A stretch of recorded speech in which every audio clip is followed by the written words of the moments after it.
Hello மக்களே, எல்லோரும் எப்படி இருக்கீங்க? இன்றைக்கி நம்ம வீட்டில் பிரியாணி ஹோட்டல் ஸ்டைலில் எப்படி செய்கிறது அப்படிங்கிறத பார்க்கலாம். அதுக்கு முன்னாடி நம்ம சேனலை இன்னும் சப்ஸ்கிரைப் பண்ணாமல் பார்த்துட்டு இருந்தீங்க அப்படின்னா சப்ஸ்கிரைப் பண்ணிவிட்டு பாருங்கள். அப்போ தான் நம்ம போடுற எல்லா வீடியோஸும் உங்களுக்கு உடனே வரும். ஃபைனலாக நம்ம பிரியாணி எப்படி இருந்ததுன்னு சொல்லிவிட்டு கமெண்ட் பண்ணுங்கள். வாங்க இப்போ பிரியாணி எப்படி செய்கிறதுன்னு பார்க்கலாம். ஃபர்ஸ்ட் நம்ம ஆயில் ஆட் பண்ணிக்கலாம். நல்லா ஹீட் ஆகட்டும். தேவையான அளவு பட்டை சேர்த்துக்கலாம். பாருங்கள், நல்லா பொரிஞ்சு வருது. இப்படி பொரிஞ்சு வந்தால் தான் எண்ணெய் நல்லா ஹீட் ஆகிருக்குன்னு அர்த்தம். ஹீட் ஆகிறதுக்கு முன்னாடி போட்டுறாதீங்க. தேவையான அளவு பிரியாணி இலை சேர்த்துக்கலாம். பிரியாணி இலை சேர்த்திங்க அப்படின்னா தான் பிரியாணியோட டேஸ்ட்டே வரும். இந்த மசாலா பொருள்லாம் நீங்கள் எங்கே வாங்கணும் அப்படின்னா சூப்பர் மார்க்கெட்லேயே உங்களுக்கு கிடைக்கும். மசாலா பொருள் தேடி நீங்கள் எங்கேயும் அலைய வேண்டாம். நீங்கள் எந்த அளவுக்கு மசாலா பொருள் போடுறீங்களோ அந்தளவுக்கு உங்களுக்கு பிரியாணி டேஸ்ட் கிடைக்கும். தேவையான எல்லா மசாலாவுமே நீங்கள் சேர்த்துக்கோங்க. வெங்காயம் ஆட் பண்ணிக்கலாம். நீங்கள் எந்த அளவுக்கு வெங்காயம் ஆட் பண்ணுறீங்களோ அந்தளவுக்கு உங்களுக்கு டேஸ்ட் கிடைக்கும். பெரிய வெங்காயம் எவ்வளோ உங்களால் கட் பண்ண முடியும் அந்தளவுக்கு போட்டுக்கோங்க. அப்போ தான் உங்களுக்கு டேஸ்ட்டாக இருக்கும். நல்லா வதக்கி விட்டுக்கோங்க. எல்லாமே எண்ணெயிலே வதக்கி விடுங்க. அப்போ தான் டேஸ்ட்டாக இருக்கும். தண்ணியெல்லாம் ஆட் பண்ணிடாதீங்க. கருவேப்பிலை ஆட் பண்ணிக்கலாம். கருவேப்பிலையை வெங்காயம் போட்டதுக்கப்புறமா நீங்கள் சேர்த்துக்கோங்க. ஏன்னா ஃபஸ்ட்டே போட்டிங்க அப்படின்னா தீஞ்ச மாதிரி ஆகிடும். அதனால் வெங்காயம் போட்டதுக்கப்புறமா சேர்த்துக்கோங்க. நல்லா கிண்டி விட்டுறலாம். இப்போ தக்காளி சேர்த்துக்கலாம். நல்லா வதக்கி விட்டுறோம். நல்லா வதங்கினா தான் டேஸ்ட்டே கிடைக்கும். நீங்கள் எந்த அளவுக்கு எண்ணெயில் வதக்கி விட்டுறீங்களோ அந்தளவுக்கு உங்களுக்கு டேஸ்ட் கிடைக்கும். இப்போ பச்சை மிளகாய் ஆட் பண்ணிக்கலாம்.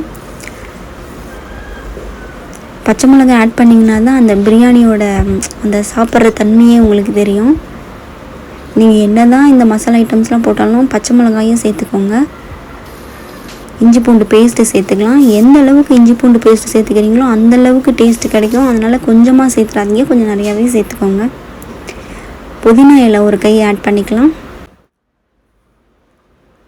புதினாவோட வாசமே தனி. அதனால் கண்டிப்பாக நீங்கள் புதினா ஆட் பண்ணிக்கோங்க. நல்லா வதக்கி விட்டுறலாம்.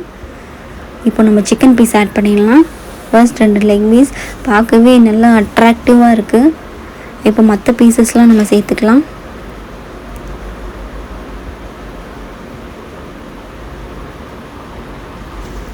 நல்லா பெரட்டி விட்டுறலாம்.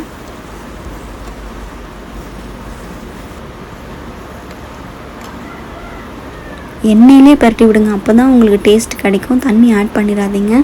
மஞ்சள்தூள் சேர்த்துக்கலாம். பிரியாணி மசாலா சேர்த்துக்கலாம். கண்டிப்பாக பிரியாணி மசாலா நீங்கள் அதிகமாகவே சேர்த்துக்கணும். அப்போ தான் அந்த டேஸ்ட் உங்களுக்கு கொடுக்கும். சிக்கன் மசாலா ஆட் பண்ணிக்கலாம். நல்லா பரட்டி விட்டுறலாம். தேவையான அளவு தண்ணி லைட்டாக ஆட் பண்ணிக்கலாம். ஏன்னா இந்த சிக்கன்னா நல்லா வேகணும் இல்லையா, அதனால் லைட்டாக ஆட் பண்ணிக்கலாம். இப்போ தயிர் கொஞ்சம் சேர்த்துக்கலாம். ஏன்னா தயிர் சேர்த்திங்க அப்படின்னா தான் ஹோட்டலில் செய்கிற மாதிரி உங்களுக்கு டேஸ்ட் கிடைக்கும். கண்டிப்பாக தயிர் சேர்த்துக்கோங்க. தேவையான அளவு உப்பு ஆட் பண்ணிக்கோங்க.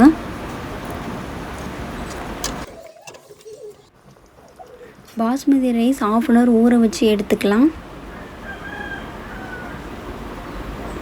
நல்லா கிண்டி விட்டுறலாம். பாஸ்மதி ரைஸ் தான் பிரியாணிக்கே நல்லாயிருக்கும். பிரியாணினாவே அது பாஸ்மதி ரைஸ் சேர்த்தா தான் நல்லாயிருக்கும். இப்போ தேவையான அளவு தண்ணி ஆட் பண்ணிக்கலாம். 1/2 lemon நான் பிழிஞ்சு விட்டுக்கிறேன். அவ்வளோதாங்க, எல்லாமே சேர்த்து விட்டாச்சு. இப்போ நல்லா ஒரு கிண்டி விட்டுறலாம். இப்போ மூடி வச்சிடலாம். இப்போது பிரியாணி ரெடி. கொத்தமல்லி தழை இருந்தால் மேலே தூவி விட்டுக்கோங்க. இந்த வீடியோ உங்களுக்கு பிடிச்சா நம்ம சேனலை சப்ஸ்கிரைப் பண்ணுங்கள்.